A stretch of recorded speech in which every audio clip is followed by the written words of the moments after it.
안녕하세요, 신작가입니다. 일본에서 나오는 기사들이 정말 엉망진창 이상한 기사도 많이 나오지만 정신머리 제대로 박힌 그러한 기사가 나올 때도 있습니다. 사상 최강 한국과 일본은 어떻게 지내야 하는가 하는 이 기사를 살펴보면은 한국이 지금 역사상 정치, 경제, 문화 모든 면에서 최강을 이루고 있다. 그런데 이러한 한국을 일본은 무시하고 있다. 인정하지 못하고 있다. 이러한 상태가 계속된다면은 일본은 나중에 엿될지도 모른다. 이러한 한국을 인정해야 된다라는 기사입니다. 이 기사는 반일 한국이라는 환상이라는 책의 내용을 기반으로 해서 쓰여진 기사입니다. 제가 볼 때 굉장히 흥미로운 내용으로 이루어진 기사입니다. 그리고 마지막에는 이 기사에 달린 일본인들의 정말 골 때리는 댓글을 좀 살펴보도록 하겠습니다. 역사적으로 보면 지금의 한국은 최강, 마니치신문 외신부장으로 반일 한국이라는 환상을 출판한 사와다 카츠미 씨의 말이다. OECD에 따르면 구매력 평가에서 2018년 실질 국내 총생산 세계 12위 1인당에서는 일본을 제쳤다.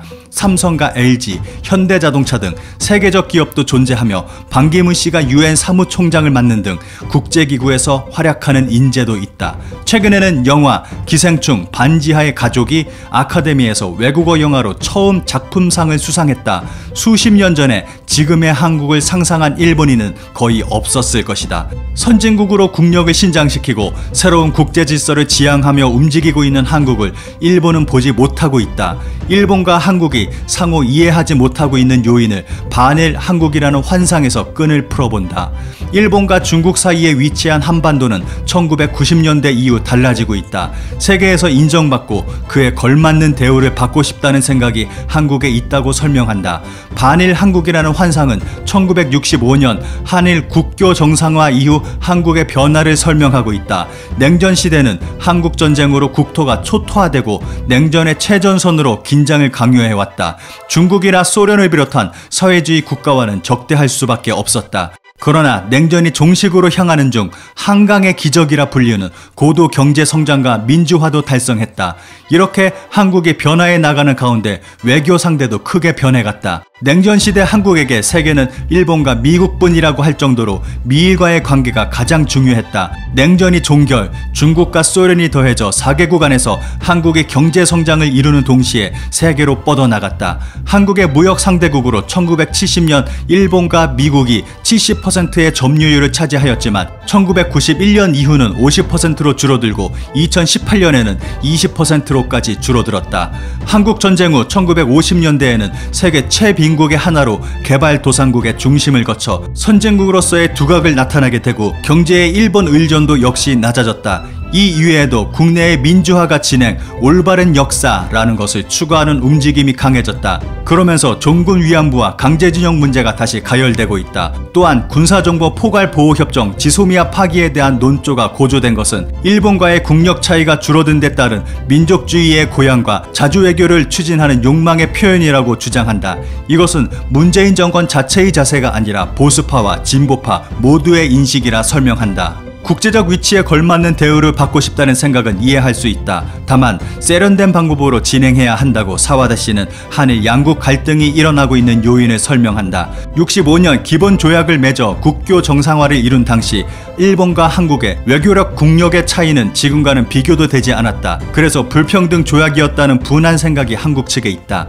다만 그것을 수정하고 싶다고 생각하더라도 국가 간 합의의 무게를 무시하고 자신의 생각만으로 부딪히는 것은 안 된다고 한국 측의 협상 기법 제고를 호소하고 있다.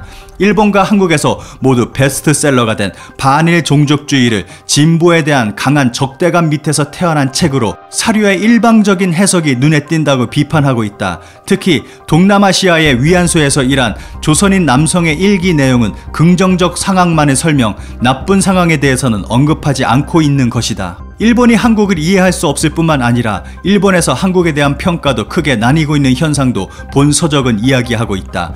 일본의 젊은이들에게 지금 한국은 동경의 존재가 되었다. 겨울연가를 계기로 일어난 제1차 한류붐, K-팝이 주목받는 제2차 한류붐과는 달리 현재 도래하고 있는 제3차 한류는 SNS를 통해 화장품과 식품이 인기를 누리는 디지털 시대 특유의 모습을 보여주고 있다. 화제를 모으는 장소도 지금까지와는 다른 여자 중고생 등이 중심이 되고 있다. 반면 중년 남성은 혐한이라 불리우는 증오성 글들을 인터넷에 쓰는 현상이 지속적으로 나타나고 있다.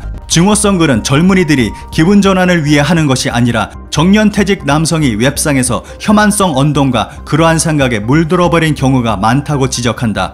중년 이상의 일본인이 한국을 바라보는 위로부터의 시선을 버릴 수 없는 것은 아닌가 하고 분석하고 있다. 경제적으로도 정치적으로도 사상 최강이라 평가되는 한국과 일본은 어떻게 지내야 하는가? 그 한 가지로 저출산 고령화에 따른 외국인 노동자의 수용 및 간호 등 사회적인 문제가 한일에서 공통적으로 나타나는 것을 들고 있다. 한국은 90년대 중반까지 일본식 시스템을 받아들여 사회를 구축해왔다. 전쟁 전의 법률이라면 한국어를 몰라도 육법 전서에는 한자가 많기 때문에 대충 알 수 있다고 사와다 씨는 말한다. 비슷한 사회 시스템을 도입했기 때문에 유사한 문제에 직면하고 있다는 것이다. 또한 저출산 속도는 한국이 더 빠르다. 일본은 유아독점과 같은 관계 형성을 하는 경향이 있지만 한국은 세계의 흐름에 맞게 신속하게 새로운 시책을 도입한다. 물론 실패할 수도 있다. 하지만 한국은 낡은 것을 정리하고 새로운 것을 받아들이고 만들어내고 있다. 이러한 한국의 모습이 일본으로서는 실패를 포함해 참고하기 좋다. 지금까지 한국이 일본을 연구 재료로 참고해온 곳이 많았지만 이제는 일본에게 한국의 이러한 모습이 연구하기 좋은 자료가 될 것이다. 이렇게 이 책에서는 한국이 더 이상 무시할 수 없는 그러한 존재다. 그리고 오히려 이제는 일본이 한국을 배워야 된다 라고 이야기를 하고 있습니다. 이 기사에 달린 댓글을 좀 살펴보도록 하겠습니다. 그런데 대부분 부정적인 댓글인데 저는 이러한 댓글을 볼 때마다 좀 마음이 안정이 돼요. 좀 편안한 그러한 마음이 듭니다. 댓글을 좀 살펴보도록 하겠습니다. 위에서 밑으로 내려다보지 않는 시선의 책 같다. 사상 최강이라는 인식이 먼저 잘못됐다. 왜 최강이 중국이라 말 못하는가? 왜 최강이 일본에 응석 부리는가? 왜 최강의 나라의 젊은이가 해외에서 일자리를 찾는가? 더 본질을 봐야 될 것 같아. 기사 쓴 사람이 친한 한국 정부는 예나 지금이나 엉망이고 국민의 지지율은 떨어지고 주목받는다고 해서 최강이라니 국제사회에서 한 약속을 휴지로 만드는 국민성이나 스탠스는 인정할 수 없다. 경제적으로나 정치적으로나 사상 최강으로 평가받는 한국을 일본은 어떻게 대해야 할까?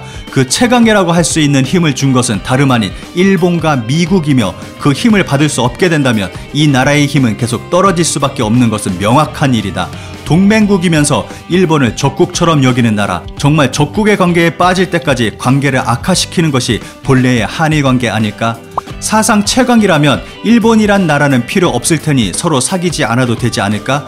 왜 반일 국가와 사귀어야 하는지 잘 모르겠다. 최강이면 물론 통화 스와프도 필요 없다고 생각하기 때문에 통화 스와프 요청만큼은 절대 안 될 것이다. 만약 얼굴 두껍게 요청해 오는 일이 있으면 좋은 타이밍이니까 무조건 거절하길 바란다. 부탁드려요.